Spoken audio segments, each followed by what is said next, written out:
Welcome back, guys. Cody here with Don and the Out of Bounds Sports Podcast, coming at you with episode 6 of our weekly podcast. We've got a couple exciting topics here today.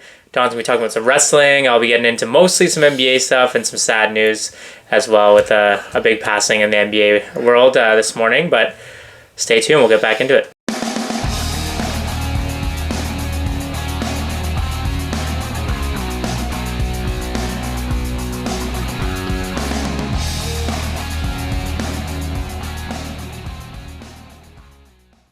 All right, and let's get started. Don, you want to kick us off here? I can't see why not. Let me ask you, did you get the opportunity to watch Battleground on Sunday? I didn't get I was working all day, so I didn't catch any of it. I didn't even go back to replay it, to be honest. Well, I've got some good news and some bad news. And it's both the same. You didn't miss much. It was okay. It was better than King and Queen of the Ring, that's for sure. It seems that somehow WWE and TNA have teamed up and they're going to have crossovers. Yeah. In fact, they're talking about some of the NXT people being on the next TNA pay-per-view. But anyways, the big thing that I want to talk about that, like, first of all, it was not spectacular. But it was almost all championship matches.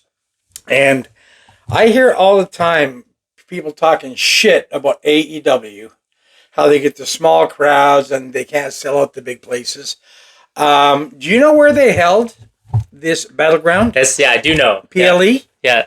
The UFC, like the fight arena, or what would that be? Like where they do Ultimate Fighter? It was the Apex Arena. Apex Arena. And the capacity of this place is 1,000 people. 1,000 people for a card that's stacked with title matches. You know what? Anyone who wants to keep on going, AEW, they get small crowds. Well, you know what? Shut up. Like, this is just absolutely ridiculous. Well, wasn't the NXT paper PLE in France? 18,000 people. They sold it out. The crowd was crazy. And it's like, I don't know what the whole game plan is. I don't care. My point is, when it comes to crowd control, stop talking shit about AEW. It's just absolutely ridiculous. Go. All right.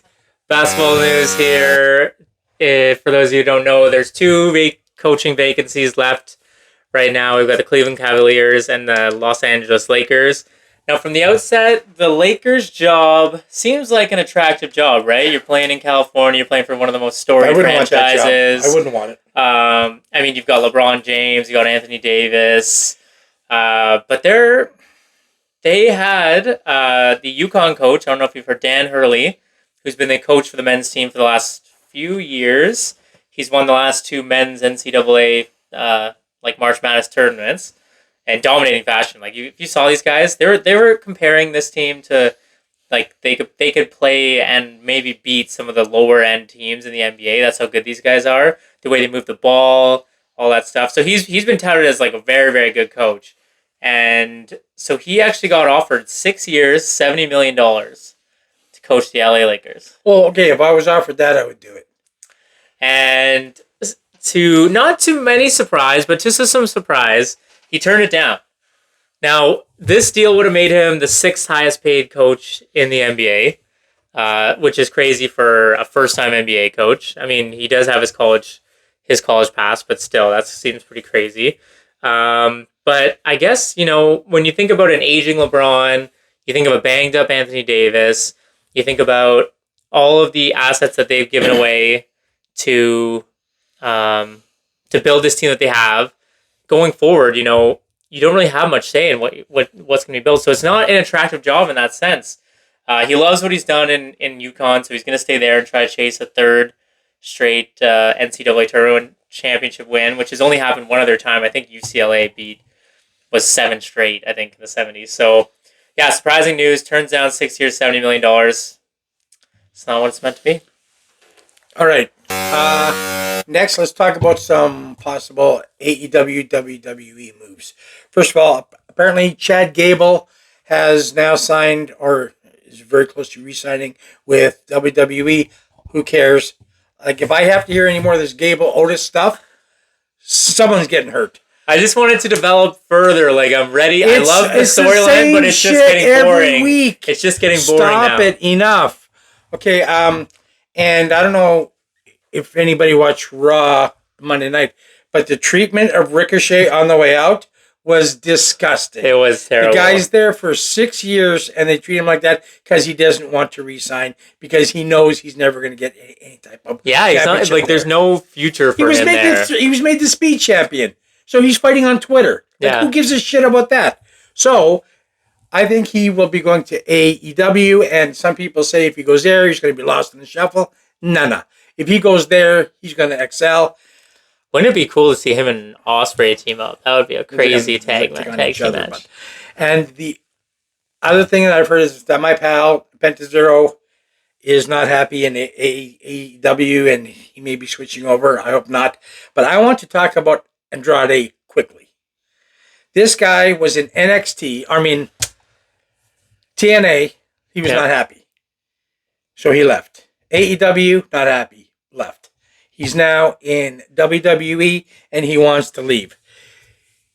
Here's what the problem is, Andrade. You're not as good as you think you are.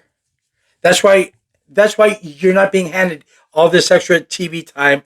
However, and I think we all know that you would not be where you are if you were not Mr. Charlotte Flair. I was going to say, we got to end on with that. All right, so the Dallas Mavericks and the Edmonton Oilers are in a tough situation. They put not for me. They're not. Situation. They're not for me. I'm happy with how that's working out. Both series in the NHL and NBA Finals are 2-0, with Boston and Florida up respectively. Decisively. So, a couple quick stats here. There have been 36 instances where a team has gone down 0-2 in the NBA Finals. So 36 times, only 5 of those teams have ever come back and won. Yeah. The 2021 Milwaukee Bucks, the 2016 Cleveland Cavaliers, 2006 Heat, 1977 Trailblazers, and the 1969 Boston Celtics, which, funny enough, I think was... Oh, no. Yeah, that might have been the one Jerry West lost. But, so history in that sense is not looking good for the Dallas Mavericks. Nope. With that percentage being very low. But it's looking good for my nachos. Doncic has been the best player in this series, but he's not really getting any help from his teammates. I mean, even if they go and split the series going back, Boston's going to be 3-1 up. That's even tough. Only one team's ever done that in the past, and that was LeBron James, like Cleveland Cavaliers. So Dallas has to go and win 2 games in a row for sure to make this series competitive. And so in the NHL side, 54 times has a team gone 0-2 up, and only 5 of those times, so less than 10% of the time, have come back. And I would have to say that the 5 teams that did come back probably didn't have Stuart Skinner in that. So, which of these 2 series do you think could potentially go the other way if you were to pick one? None. It's over. You think it's over for both? It's over. It's over. You just want that. Well, you asked me what I want. That's what I want. All right. And so for our final topic today, a little bit of sad news in the NBA world. This morning, I guess around 10, it was reported that Jerry West passed away at the age of 86, peacefully in his home in Los Angeles. So can rest easy knowing that. But, I mean, I know you didn't really follow basketball growing up, but he was big in the 60s and the 70s.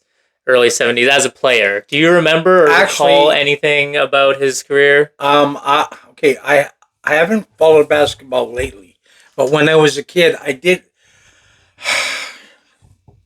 It was early for me in the 60s because I would have been 7 or 8 years old. But for sure, in the 70s and the 80s, I was following a lot of basketball. Yeah. So, yes, and I've heard of him, and I know who he is. And yeah. I know the story. So he... I think he was a 14-time All-Star or 14-time All-NBA. He was the only player in NBA Finals history to win the Finals MVP being on the losing team. I think he averaged 37 That's 37 crazy. points a game That's in that. crazy. So, yeah, he was also very successful as the NBA executive. He was with the Lakers for a long time. I think he was big in drafting Magic Johnson. He was big on drafting Kobe Bryant. He brought Shaq. He helped bring Shaq to the Lakers, and then he was also instrumental in kind of putting together and consulting for that Golden State dynasty in the late 2010s. So you guys hands over a lot of things. yeah, I think he's going to be inducted. Adam Silver announced this morning he'll be inducted into the Hall of Fame as a more like an executive role. He already is a player, so he'll be the first person to do that. As a builder. Yeah, so builder, yeah, exactly. So sad news in the NBA. Wish all his best to his family, but that's it. Yeah.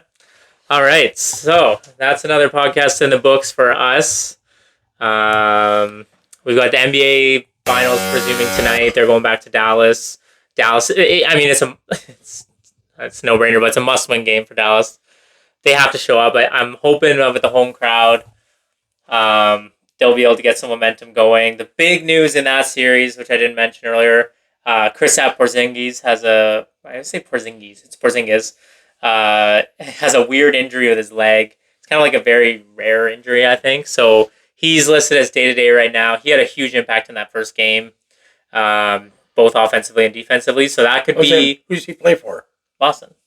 Oh, I thought. He's a tall white guy that was coming off the bench. He used to play for Dallas, actually. He was with Don that's what I was thinking. Yeah, and then he went to Washington, and then he got traded to Boston. So he is questionable for the game tonight, which is big for Dallas. That could be a momentum changer for them. And but yeah, must-win game. And then we go back to Edmonton tomorrow for Oilers Panthers.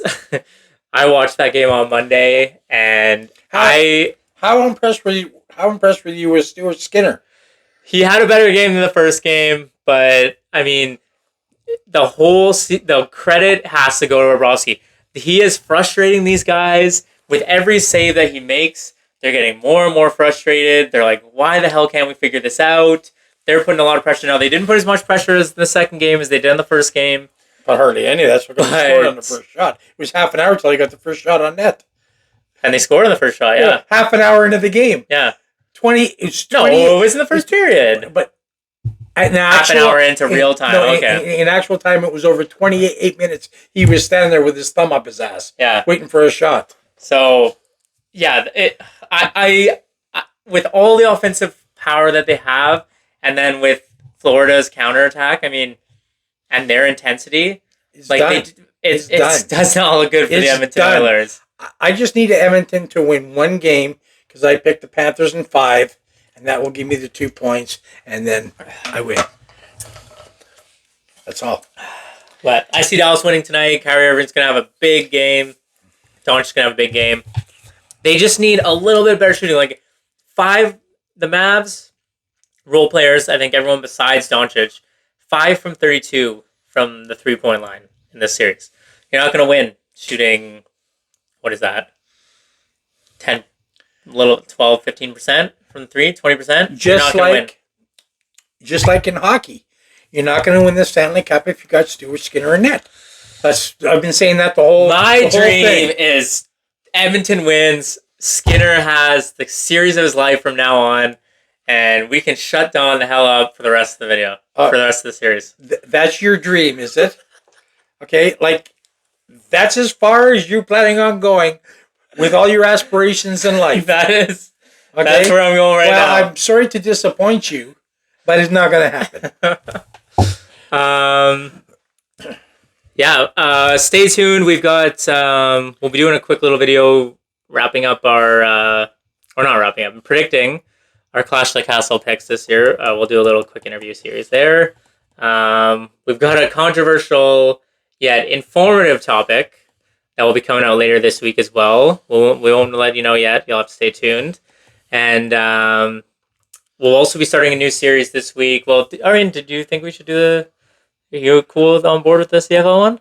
Yeah, no. Yeah, so we'll be starting a new series then. I think we need to educate America about the CFL. Yeah, exactly. And I think we got to stay true to our roots. And you know what? And Oh, the CFL this weekend was crazy. yeah, exciting. I know, some awesome Holy games. shit, the games? Are you kidding me? Everyone but the first game was the a first thriller. game was a dog, but the other three were just down to the wire. And I'm expecting the Bombers to come back with a vengeance. So, yeah, we'll be doing a weekly power rankings video with the CFL. We'll be doing our picks and everything, so you can follow along with our pool. But yeah, I think that's it for today. Thanks again for watching. If you like this video, make sure you smash that like button. Subscribe to us if you want to see more of our videos, and turn those notifications on. That way you can catch every video that we post. We're doing about 2 to 3 a week. So yeah, we'll be here every week. So thanks again, and we'll see you next time.